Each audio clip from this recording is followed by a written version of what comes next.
آب ماهی نمیخواد. من 1.5 میلیون پول قلاب دادم. هر جا ول میرم کن فقط دیگه، همینو پول میگیرم. منه. دریا رفتم همین، سپید رود تولید رفتم همین، محتوا. رودخونه ها رو رفتم همشون همین. این وایس. این پول یه میتونستم چند تا دسته ماهی بخرم. یه 4 تا کولی نیفتاد. هر چی من میزنم فقط همینو میگیرم. چرا کل رودخونه ها شده فقط همین. فضا رو نگاه کن، آب رو نگاه کن. این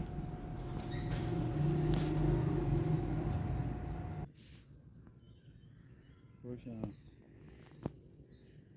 دست میخوای بیاری بالا ما گیری. شیش میلیون میده.